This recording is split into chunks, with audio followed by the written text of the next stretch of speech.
You're watching Daybreak on Trust TV. Time now to take a look at the front pages of some select national dailies. As usual, we start with the Daily Trust newspaper for today, Monday 17, 2025. Not much to take a look at, but the big story is talking about why Niger, I beg your pardon, is facing deep fuel crisis. Smuggling surges along border communities. Now they are looking inwards. Don't know whether this is, ECOWAS turning the screws on, but Niger is a country going through a transition, and there's quite a lot to say about why Niger Republic is now refocusing on its connections to Nigeria for economic sustenance. The Punch is up next, so let's take a look at the front page of the Punch newspaper for today and see what stories are there.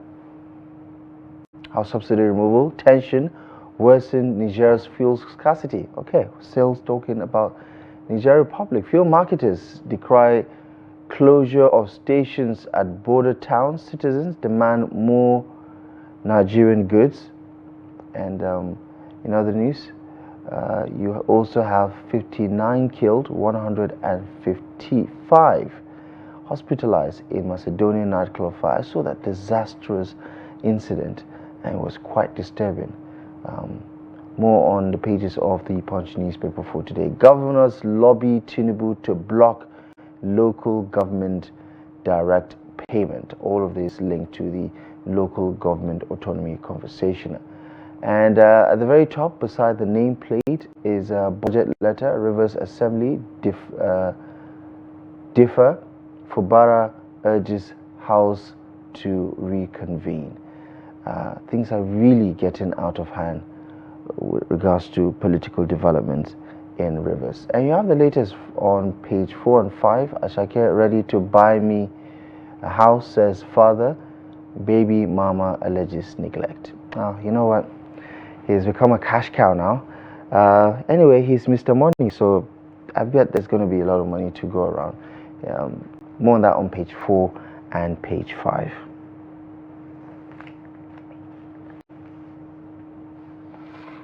Okay, this is a new one. Amibo newspaper is up next. Anti-Tinubu video. Amnesty International condemns alleged threats against NYC member. DSS NIA probing Natasha Akpoti's unauthorized presence at IPU meeting in New York. Things are really going to get out of hand if there's validity to the alleged reports. Nigeria has a lot to lose if Niger, Mali, Burkina Faso don't return to democracy. This is according to the Chief of Defense Staff, CG Musa. You are imposing sanctions on Nigeria over terrorism funded by USAID. Femi Fani-Kayode slams US. And leadership should be about service. Ogun DG. Okay. More on the pages of Amibo newspaper.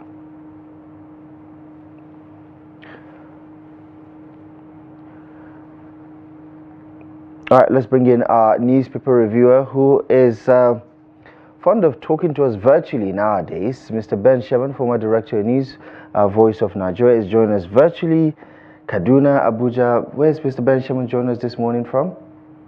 Okay, he's joining us virtually. That is the biggest pointer. Mr. Ben Sherman, good morning. As always, a pleasure to see you. Thank you so much for joining us on the review segment. It appears... Good morning, Abdullah. Abdullah, you disappeared. So who is welcoming who? I should welcome you. Okay. Because this has been my arena. I have welcomed myself back, actually. But it's good to see you again, as always. It looks like there is a silver lining or an opening for Nigeria to reestablish some sort of bilateral interactions with Niger Republic. They're heavily dependent on us now, apparently, because of energy. Nigeria has always been there for them, big brother type of relationship. What do you make of the hugely reported fuel crisis or shortages that they are experiencing, and how smugglers are now taking advantage of this opportunity? When I saw the outbursts of the military strongman in Niger Republic, talking of Colonel Abdurrahman Shani, I think that he was too hasty in terms of making decisions. You form your own confederation. You are thinking of your currency.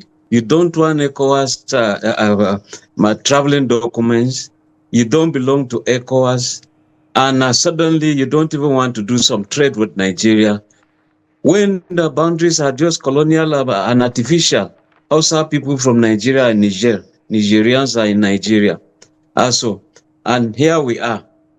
When you stopped trading or whatever with Nigeria, of course, the petrol industry can hit you. Even though the fuel that was, taken illegally to Niger helped to sustain that country. And you can see that with that military kind of Manchu show of force, he said Niger will survive without Nigeria. Now they are crying seriously for Nigeria to assist. And if you must stop import of any commodity, there has to be what is called import substitution. What was it that Niger could hit its chest and say, "We'll and call the bluff, Nigeria, hold on to your oil, we don't need it." And so time has come, therefore, for them to have a rethink that even in international relations, there has to be friends. You don't just close every border, close every gate, believing that you survive. The example is now this. Outside that, we're told that grains, foodstuff is another issue. More so when the rains are not really too favorable. So a whole gamut of quite a lot of things. And in the fight against terrorism, that is why when you have the ECOWAS chiefs of staff meeting, we expected Niger, Burkina Faso, and Mali to play key roles. But you could see that theirs was to play the laissez-faire, no concern me attitude, which is not too good in terms of fighting terrorism. And let's talk about the stability of the region itself, because it is to Nigeria's benefit if Niger is stable, and that stability also hinges on economic stability. Do you see this being used or utilized as a leverage to negotiate some sort of deals that could see Nigeria and Niger reestablish diplomatic ties? Absolutely, yes. I think Niger should just simply lick its own vomit. Nigeria should just take the humble pie and retrace a step back to where many people are. And in terms of stabilizing West Africa, recall that when Libya was destabilized, the arms we still have, light weapons, small guns that are in Nigeria in circulation. Recall former President Buhari was always saying that they are traceable to Libya. From Libya, they enter Chad, enter Niger, enter Nigeria. So you still have the Lakurawas, you have ISWAP, you have Boko Haram. They all are over the place. And most of the unoccupied spaces are within the Sahelian region. And this is also where Niger, Mali, and Burkina Faso are, and some portions of Nigeria. So if it's not collectively done and seen as the United Nations will say that an injury to one is an injury to all, I think that there's still going to be that destabilization act. So they should together, just in line with what the ECOWAS chiefs of staff are doing. Now they are revving, they are starting the standby force to always intervene in situations.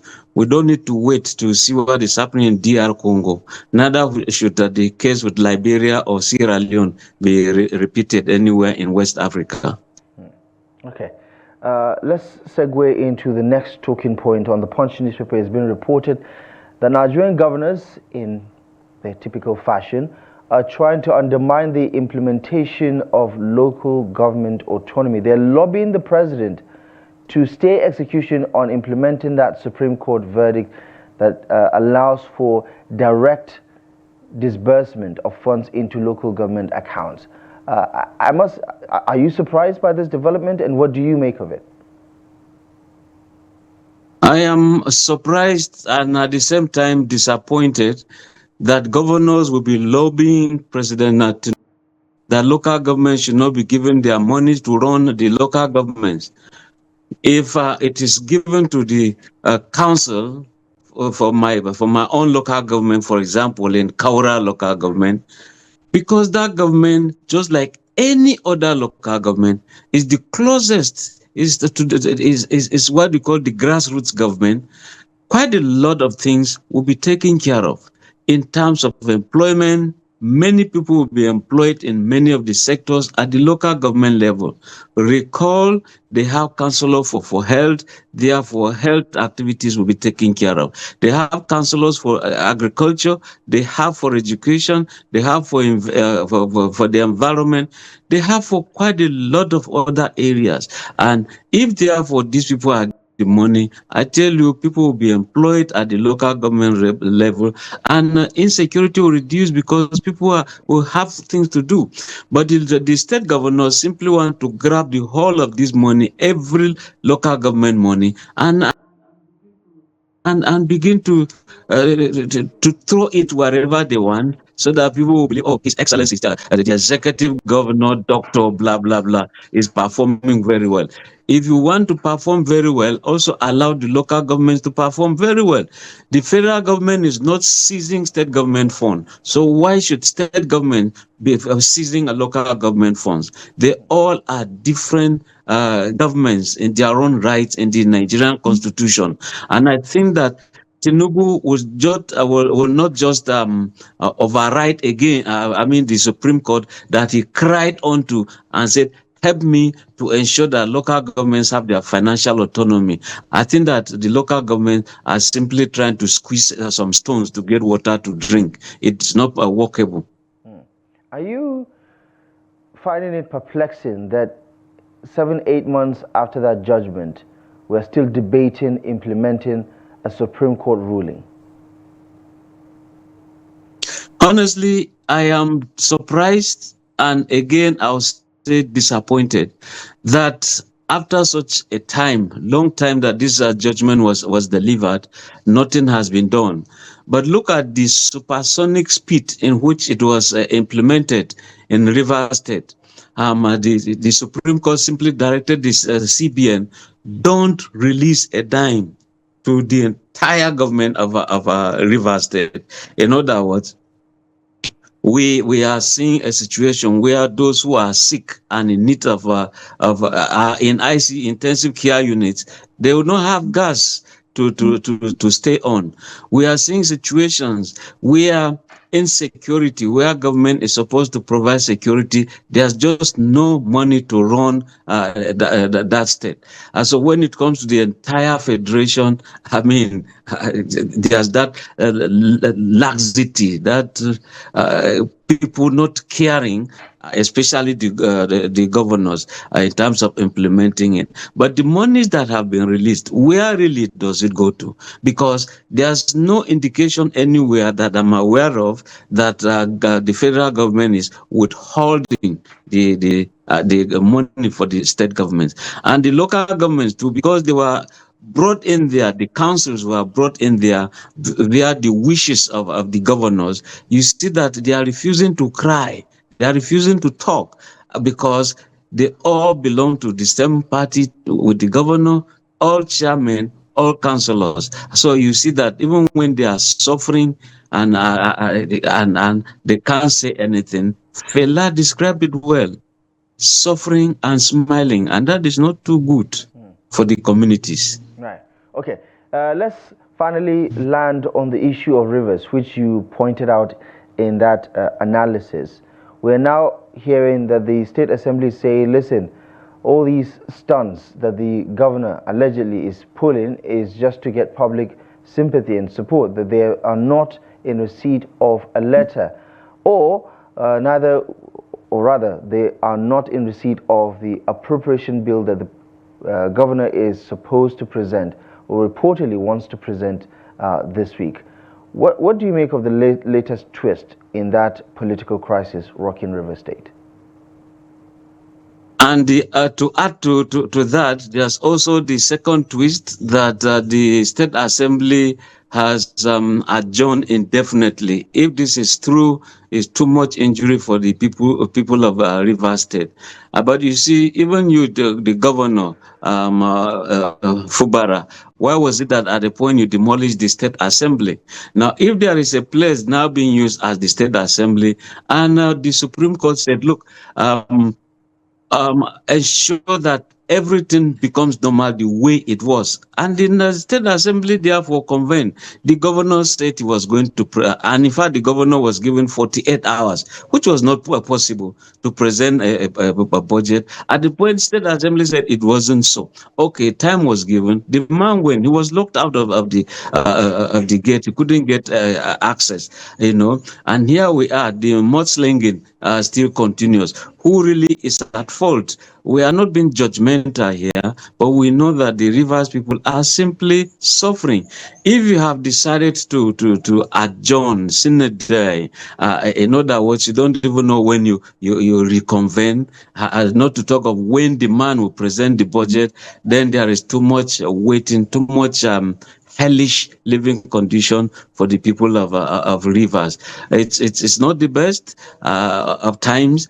And I think that I hope it's not also a kind of the crisis, conflict, violent conflict are brewing there. We need to have people are men of conscience to talk to those in government, talk to those in opposition, and who indeed will speak with Wike here, who will speak with the governor over there. All these hardline positions people are taking in terms of negotiation, when we're also talking about alternative dispute resolutions, this is time for them to look at it passionately without apportioning blames, and we move forward. Mr. Ben Chairman, as always, thank you for your wonderful analysis. Appreciate you for joining the conversation this morning. Thank you for the review, and you have a lovely day. Good to see you. I appreciate it. Thanks. Thank you so much. All right. And with that, we wrap things up for today's edition of the program. Thank you most kindly for joining us on Daybreak. Remember, you can do this again. Tomorrow, we're back live and exclusive on Trust TV at 8 a.m. with Lillian Ogazi. Until next time, my name is Abdullahi Ahmed. Good morning, and stick around because 360 Sports is coming up at the top of the hour. Good morning.